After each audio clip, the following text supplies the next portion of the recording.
We've always loved how Oppo phones are made, from the beloved Find 5 to the N1. Oppo has maintained to build their phone at its finest. You can really tell that this is made to last for a long time the moment you hold it, and to me it's like holding a Lumia device cross Galaxy Mega, which is a good thing, don't get me wrong. Of course, the size of this device will be an issue to some of you, and even myself actually, I did have trouble using the phone for the first few days because it's tall, which I guess it's pretty close to the One Max in terms of size. But what Oppo actually done is they've backed up its ginormous N1 with a touch panel on the back, also called as O-Touch, and that will help you do basic things like scrolling and taking photos, but we'll talk a little more about that later on in this video. Now, there's also a nice metal strip running around the device, which looks great in my opinion, especially with its white body, and there's nothing else I can say about it apart from being fantastic. Now, of course, this wouldn't be an N1 without the rotatable camera, and in fact, this is actually the first smartphone to have a rotatable camera, which is also the reason why Oppo calls this device as the return of the innovation. It is 13 megapixel, and since it's rotatable, selfies will look impressive on this, but more on that later on. Now, I guess the biggest complaint from consumers is the fact that the N1 is only packed with a Snapdragon 600 processor clocking at 1.7 GHz and Adreno 320 GPU instead of the higher Snapdragon 800 and Adreno 330 at least. You know, to be honest, that didn't really matter on this phone, even though it's running these chips. The phone was still snappy and responsive, especially if this was the Cyanogen Mod edition, I guess. Then I think it will be a lot faster and smoother. And if you want to check out how the Cyanogen Mod edition performs, then you can check out Danny Winget's video review of the Cyanogen Mod edition of the Oppo N1. Now, gaming wasn't an issue either. Most graphic-intensive games I usually play ran on the N1 with no stutters, so overall the experience was great, and with its large 5.9-inch display, it was one of the best gaming experience on a smartphone. And I mean, match that with a Bluetooth controller like the Moga Bluetooth controller for phone for a better experience. The Oppo N1 has a full HD display, and it's one of the best I've seen. It has a great color accuracy, and it also has a great viewing angles, and the black levels wasn't an issue on this, but it doesn't have the same black levels as the AMOLED panels on the S4 or the Note 3. And as for the brightness, it's just right to my liking. It is visible enough outdoors, so no problems in that department. For a large device, the N1's display is actually really sharp thanks to its 373 ppi, so even if you full zoom the text, you won't see any pixelation issues at all. I guess with high-end devices these days, with full HD displays, will all depend on you. Whether you love that extra pop or deep colors, then it's all up to you. So I had mixed feelings with the Oppo's Color OS. Until now, I'm still not really sure whether I actually like how the UI looks. To me, it just looks way over the top. I mean, I love the color combinations though of the icons, but as for its robotic looks, to me it's just not my type. I'd like to see it more flatter, I guess, to really represent Android. And speaking of Android, it is also running the older 4.2 Jelly Bean, which is quite a letdown to me. I'm not sure when they will bring the 4.3 or 4.4 update, but even though it was running the older Android version, the performance was snappy. Now, multitasking wasn't an issue to me, although Chrome was stuttering a little bit, but not a major issue to me. I'm assuming if this was running Cyanogen Mod, then it would have run a lot faster.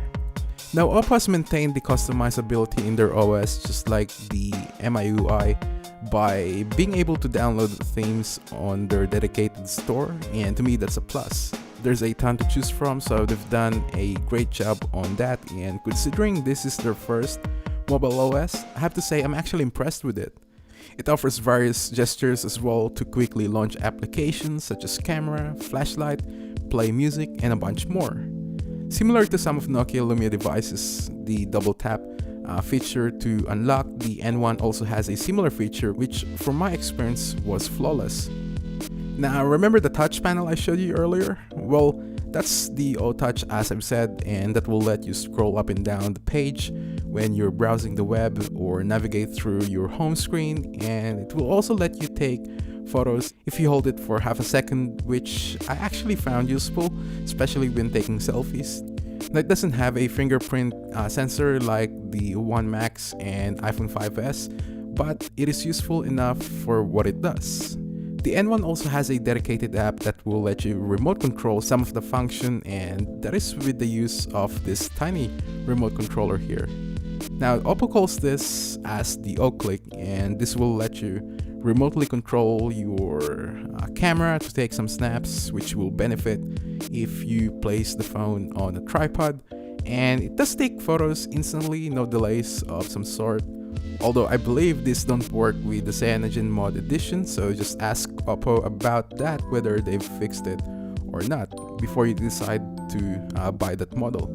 Now, you can also alarm your phone with this if you can find it, similar to Find My Phone feature on the HTC Mini Plus and the Galaxy Gear, so that's a nice addition as well.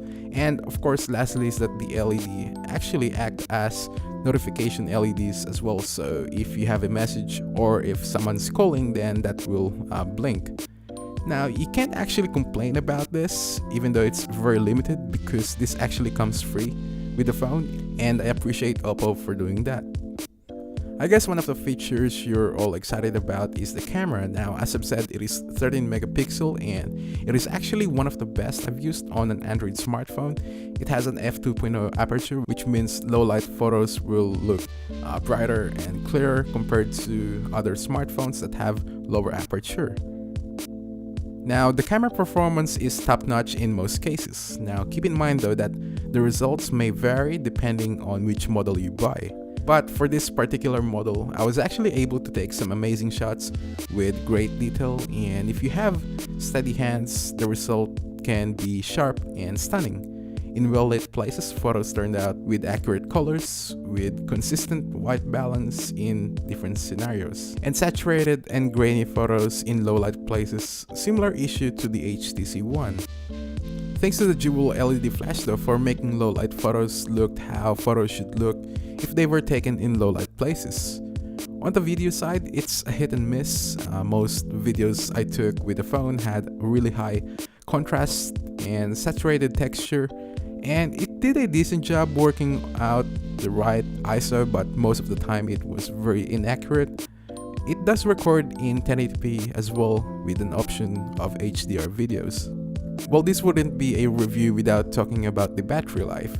Now, the N1 has a huge 3610 mAh battery, which in layman's term, it means it can easily get you through a whole day of usage. Now, the OS doesn't seem to use a lot of battery, so that adds to it as well. And the fact that it doesn't have an LTE support, mobile data won't use as much battery, so that could also be the deal breaker for some.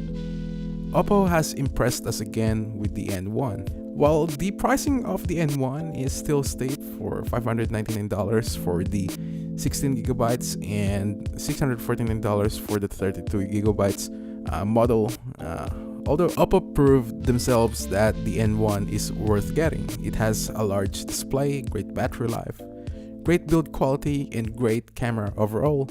It doesn't have the top-end processor, but that didn't really matter because it had a great performance. Oppo is actually going to unveil their new smartphones in just a few weeks, so you might want to actually consider waiting for now before you buy the N1, and perhaps they will reduce the price for this. So there you have it, the Oppo N1. What do you think of the phone compared to other phones like the Note 3 or One Max? Let us know in the comments below. Thank you all for watching, and if you enjoyed this video, then definitely make sure to give this video a like, and don't forget to subscribe to our channel as well for more video reviews. You can also follow us on Facebook, Twitter, Google+. All the links will be in the description box below. As always, I'm Jens Garcia from Tech for Geeks, and I'll see you all in the next one.